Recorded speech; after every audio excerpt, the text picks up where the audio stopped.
With your CIGTV news update, I'm Shanda Gallego in for Donna Bush. In our top story, ceremonies on Grand Cayman, Little Cayman and London pay tribute to war heroes fallen and living on Sunday. Ceremonies took place simultaneously on Grand Cayman and Cayman Brac starting at 10:45 a.m. The service was held in front of the cenotaph at the Emsley Memorial Church grounds on Grand Cayman and at the Memorial Cenotaph on the District Administration lawn in Stake Bay on Cayman Brac. Veterans and Seafarers Association members attending included those who served in World War II. Also present on Grand Cayman were the Governor, the Premier, the Speaker of the Legislative Assembly, Cabinet Ministers, and other members of the Legislative Assembly. The ceremony included the sounding of the last post and the laying of wreaths led by the Governor, followed by organizations and individuals at the Emsley Cenotaph. In Cayman Brac, the ceremony also began with a parade led by the police service and fire service, as well as the Seventh-day Adventist Pathfinders, Girls Brigade, Boy and Cub Scouts, and Cadet Corps. Before the wreaths were laid, Deputy District Commissioner Mark Tibbetts called out the names on the cenotaph of the Caymanian men who lost their lives during World War I and II. The wreath laying was led by Deputy Premier Moses Kirkconnell, followed by Honourable Juliana O'Connor Connolly, as well as other organizations and community groups. Meanwhile, in London, the Cayman Islands Government Representative Andre Ebanks joined officials from other overseas territories and Crown dependencies for the first time at the United Kingdom's National Service of Remembrance. Mr. Ebanks remarks. This morning, I laid a wreath at the cenotaph on behalf of Caymanian service personnel who serve or continue to serve in the British Armed Forces. This is the first time in the history of the National Service of Remembrance that representatives of the overseas territories have been able to lay wreaths in their own right. I was happy and proud to represent the Cayman Islands in this capacity. I'd like to thank my predecessors, officers of the UK Overseas Territories Association, for their ongoing efforts over many years to ensure that overseas territories are able to participate in this event. I was proud to represent the Cayman Islands this morning in this significant event so that we honor all service personnel who have served not only from our nation, but in the entire family of UK nations. The Remembrance Day event is organized annually on Cayman Brac by District Administration and on Grand Cayman by the Protocol Office. For more information, contact protocol@gov.ky. In other news, government announced an increase in the number of cases of locally transmitted dengue on Friday.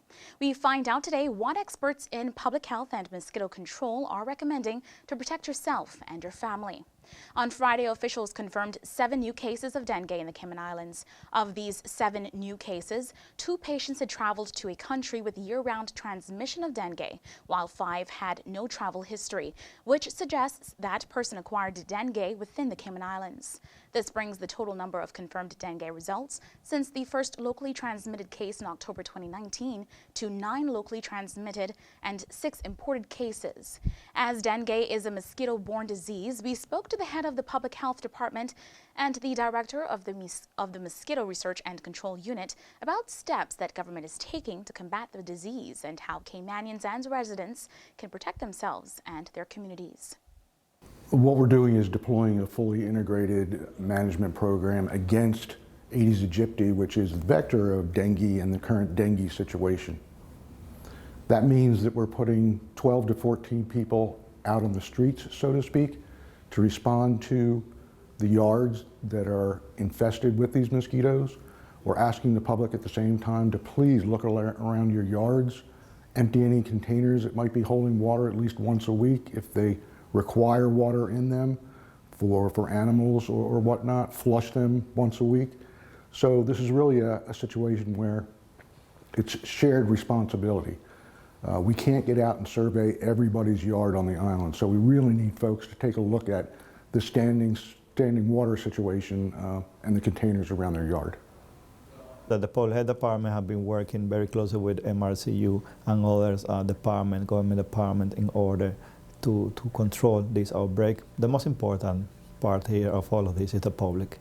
The public need to first you need to be avoid to be bitten by mosquitoes.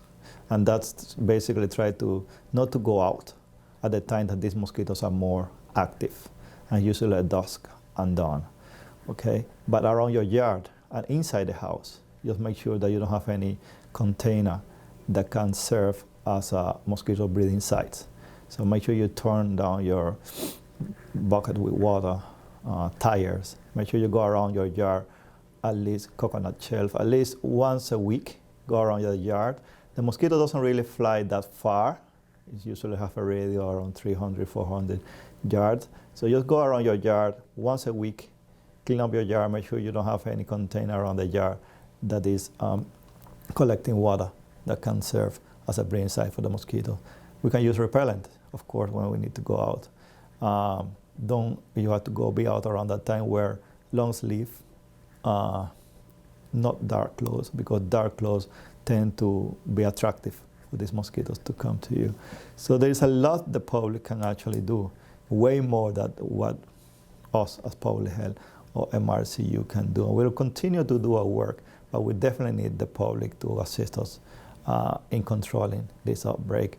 The Public Health Department's surveillance unit continues to work closely with government and private sector physicians to review reports of suspected dengue. For more information, contact the Public Health Department on 244-2648. For advice on mosquito control, you can contact MRCU on 949-2557 in Grand Cayman or 948-2223 on Cayman Brac, and the Department of Environmental Health on 949-6696 in Grand Cayman or 948-2321 on Cayman Brac. In our final story, the Pirates Week office pulled off another successful Pirates landing on Saturday. A cardboard boat race and synchronized swimming team were just a few highlights of a packed program that drew crowds of locals and international tourists dressed in pirate costume to downtown Georgetown to enjoy the festivities. Governor Martin Roper, taking part in his second Pirates Week, was captured by the pirates and hailed away aboard a pirate ship parade float. With the landing weekend complete, the stage is now set for District Heritage Days for the rest of this week, beginning with East End Heritage today and ending with Georgetown Heritage Day on Saturday. For more information, you can visit the Pirates Week website. Turning now to stories making news headlines at Radio Cayman. Justice Margaret Ramsey Hale returns to the Cayman Islands in the new year to serve as a judge of the Grand Court. Since July 2014, Justice Ramsey Hale served as Chief Justice of the Turks and Caicos Islands. His Excellency the Governor Martin Roper made the official announcement today. The appointment is effective January 13th, 2020. Also making news from the court's office, flags are flying at half-mast to mourn the passing of former president of the Court of Appeal for nearly 25 years, Sir Edward Zaka, who died yesterday. Both the acting Chief Justice and the current president of the Court of Appeal have paid tribute to the late jurists in public statements. Now for more community news, this time from the Cayman Compass. Ruhane's E-Bikes says she's determined to open her eco-friendly business. For Martina Burton, becoming a physician is a clearer goal. And Jelani Morrison says he's now leaning toward a degree in marine biology. All three young women say their participation in the Young Environmentalist Leadership course at the Central Caribbean Marine Institute in Little Cayman has not only taught them things they didn't know about the underwater world, but it has helped them to bring their plans into better focus.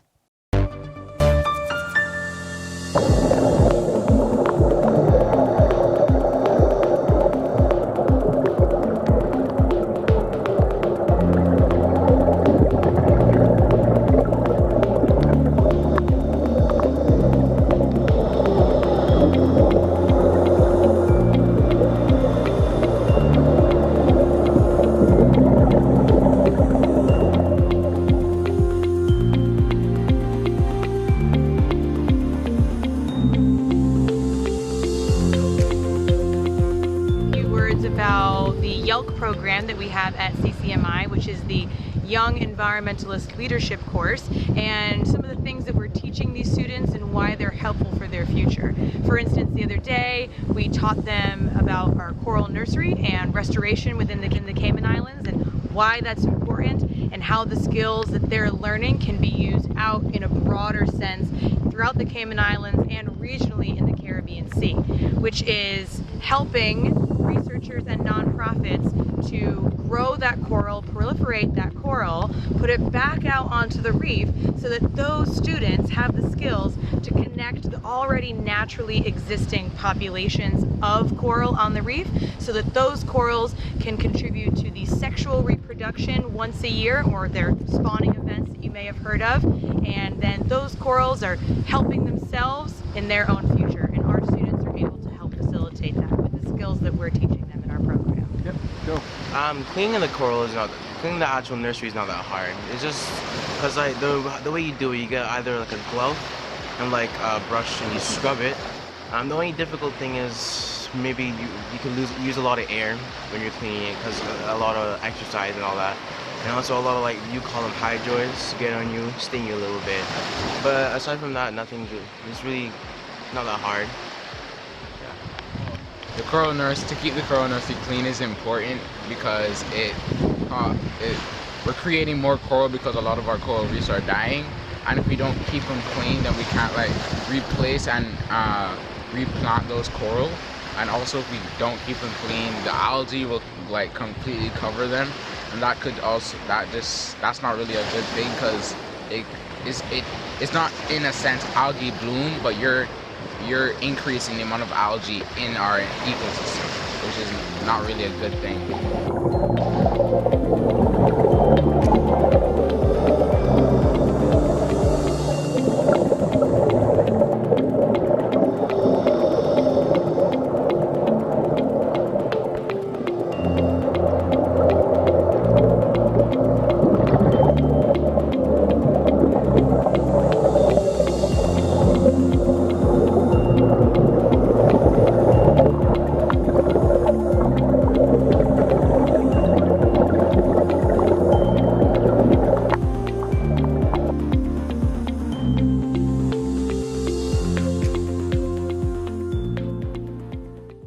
And you can go online to both the Radio Cayman and Cayman Compass websites for more daily community news headlines.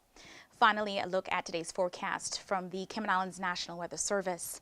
Isolated showers are expected to continue over the next 24 hours as residual moisture associated with the dissipated stationary front lingers over the northwest Caribbean. Radar images show isolated showers in and around the Cayman area moving west.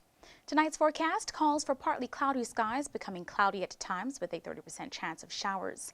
Temperatures will fall to the mid-70s. Winds will be east to northeast at 5 to 10 knots. Seas will be slight with wave heights of 1 to 3 feet. For a look at your forecast, you can go online to weather.gov.ky for the latest forecast, which can also be found on their Facebook page and on the Weather Radio dial 107.9 FM. And remember, you can download the National Weather Service app, CINWS, to have their latest weather information at your fingertips. And that's the latest from us here at CIGTV Television. To see what's on our programming schedule, you can go online to gis.gov.ky and click on the publications icon at the bottom of the page. If you missed today's news update, on our Facebook page and YouTube channels, you can head there. I'm Shanda Gallego. Thank you for joining us.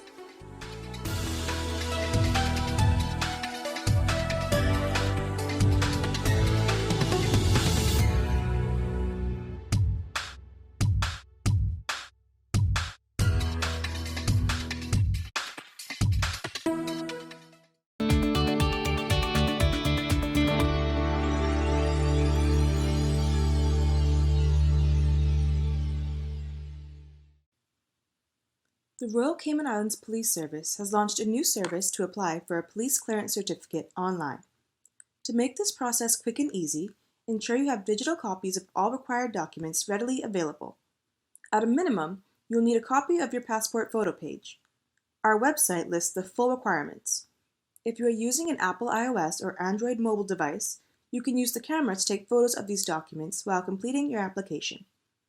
After you have read the instructions and are ready to start, type in the alphanumeric string from the CAPTCHA image and click the green button that says Start Application.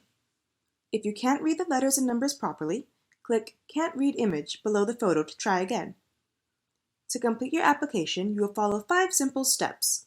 These are shown at the top of each page, and the blue circle will always show where you are right now. Enter the requested data in each field. All fields marked with an asterisk are required. Each field has some help information, and please pay attention to the correct format for dates and telephone numbers in particular. When selecting your birthday, you can also use the calendar feature. If a field has a drop-down list, you can scroll through alphabetically or start typing to find the correct option.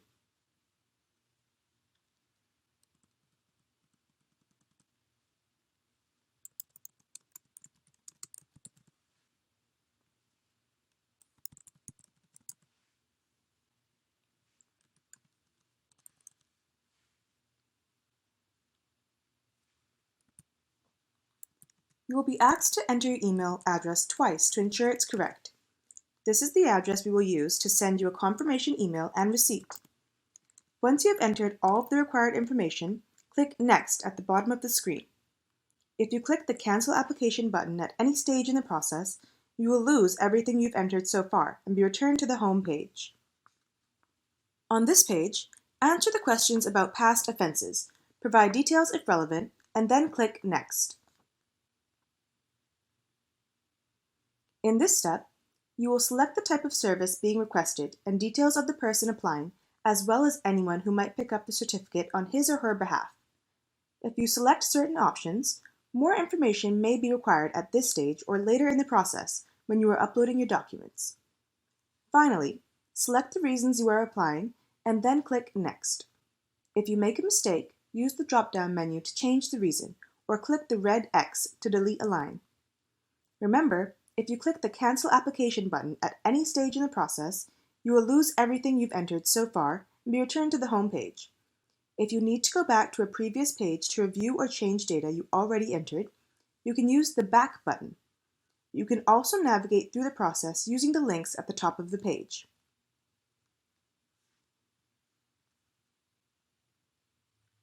On this page, you will be asked for the relevant digital documents to support your application.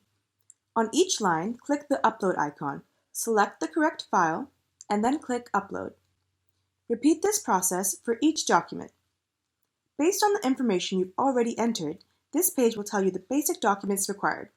However, please remember to read the guidance notes to ensure you've included everything for your particular application. You can click the Upload More Documents button if you need to add more files, using the Comments field to briefly explain the additional documents you are submitting. If you go back to previous sections after uploading documents and make changes that affect these requirements, you may need to re-upload your documents. This is the final page before submission.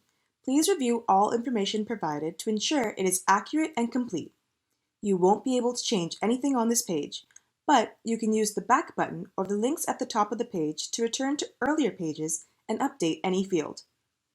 By submitting this application, you are declaring that the information provided is accurate and truthful. If you are satisfied with your application, click Proceed to Online Payment. You may need to allow pop-ups and then click the button again to show the payment screen where you will enter your debit or credit card information.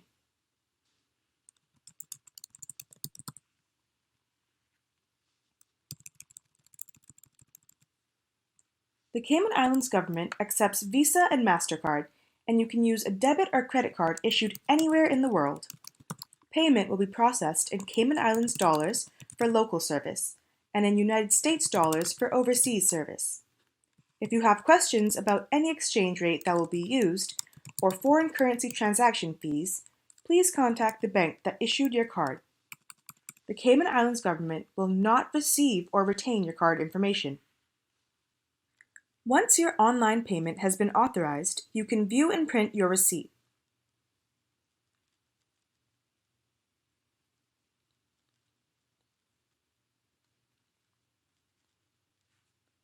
Click Continue to return to our webpage for details on pickup date and time. If there is an issue with your application and we have to contact you for more information, your application may be delayed. You will also receive a confirmation email with this information and your official receipt. Please remember to bring your passport for identification when you collect your certificate from the Criminal Records Office.